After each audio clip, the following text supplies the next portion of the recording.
Hello అందరికీ. నేనివాళ మళ్ళీ ఇంకొక మంచి రెసిపీ తోటి మళ్ళీ మీ ముందుకొచ్చేసాను. క్విక్‌గా 10 మినిట్స్‌లో అయిపోయే రెసిపీ ఇది. అదేనండి మసాలా ఉప్మా అనేసంటాం దీన్ని, లేదా వెజిటబుల్ ఉప్మా అనేసంటాం. లేదంటే నార్మల్ తెల్ల రవ్వ ఉప్మా అని కూడా అనేసంటాము. ఉప్మా కదా అనేసి తక్కువ అంచనా ఎయకండి. ఏంటి తల్లి మాకు ఉప్మా కూడా రాదనుకుంటున్నావా? అది కూడా నువ్వే చెప్పాలని అనుకుంటున్నావా? కొంతమందికి ఉప్మా రానోళ్ళు కూడా ఉంటారు. సో, వాళ్ళ కోసం ఈ వీడియో. నా స్టైల్‌లో ఈ టమాటా బాత్ ఉప్మాని చేసి పెట్టండి. అసలు మళ్ళీ వదలరు. ఇంకా చేయమని కూడా చెప్తారు. అలాగే ఈ రెసిపీ యొక్క ప్రాసెస్‌లోకి వెళ్ళిపోదాం, వచ్చేయండి. ముందుగా ఉప్మాలోకి వెజిటబుల్స్ కట్ చేసి పెట్టుకోవాలి. ఇక్కడికి ఆనియన్స్, క్యారెట్, టమాటా, పచ్చిమిర్చి చిన్న చిన్న పీసెస్ కింద కట్ చేసుకొని పెట్టుకోవాలి. వెజిటబుల్స్ అనేవి మీ ఆప్షనల్. కానీ ఉప్మాలో టమాటా బాత్‌లో వెజిటబుల్స్ ఉంటే చాలా టేస్టీగా ఉంటుంది. ఇప్పుడు గ్యాస్ ఆన్ చేసుకొని ఒక స్పూన్ నెయ్యి వేసుకొని మంచిగా కాగిన తర్వాత దాంట్లో ఒక గ్లాస్ తెల్ల రవ్వ ఉప్మా వేసుకొని మంచిగా ఫ్రై చేసుకొని పక్కన పెట్టేసుకోవాలి. అలాగే మళ్ళీ గ్యాస్ ఆన్ చేసుకొని ఒక బాణీ పెట్టుకొని దాంట్లో ఆయిల్ వేసుకొని పోపు దినుసులు వేసుకోవాలి. అంటే మినపప్పు, జీలకర్ర, ఆవాలు, నేనిక్కడ జీడిపప్పును కూడా వేసుకొని మంచిగా ఫ్రై చేసుకున్నాను. తర్వాత దీంట్లోకి కరివేపాకును కూడా యాడ్ చేసుకొని మంచిగా ఫ్రై చేసేసుకోవాలి.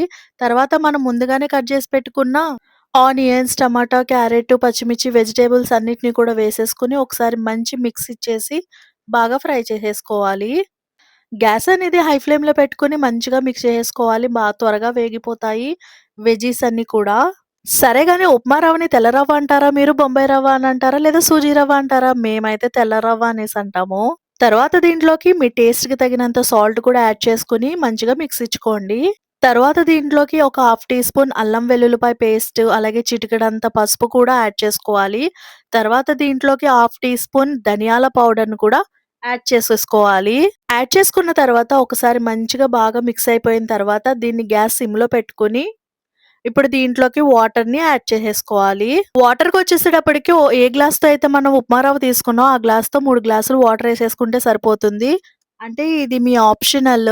వాటర్ అనేది మీకు గట్టిగా కావాలి ఉప్మా అనుకుంటే తక్కువ వాటర్ ఏసుకోండి. లేదు పలుచగా కావాలంటే గనుక ఎక్కువ వాటర్ వేసుకోండి. ఇక్కడ 3 గ్లాసులు వాటర్ వేసుకున్నాను నేను. కొంచెం పలుచగానే కావాలి. హైలో పెట్టేసుకుంటే వాటర్ మంచిగా మసిలిపోతాయి. అప్పుడు దాంట్లో ఉప్పు, కారాలన్నీ చెక్ చేసుకున్న తర్వాత మనం ముందుగానే ఫ్రై చేసి పెట్టుకున్న ఉప్మా రవ్వని దాంట్లో వేసేసుకొని మంచిగా మిక్స్ చేసుకోవాలి. ఉప్మా రవ్వ వేసేటప్పుడు జాగ్రత్తగా మిక్స్ చేస్తూ ఉండండి. లేదంటే ఉండలు కట్టేస్తాయన్నమాట. ఉప్మా రవ్వ అంతా ఉండలు కట్టే ఒక 5 మినిట్స్‌లో ఉప్మా అనేది రెడీ అయిపోతుంది. ప్లీజ్ సబ్స్క్రైబ్ చేసుకోండి.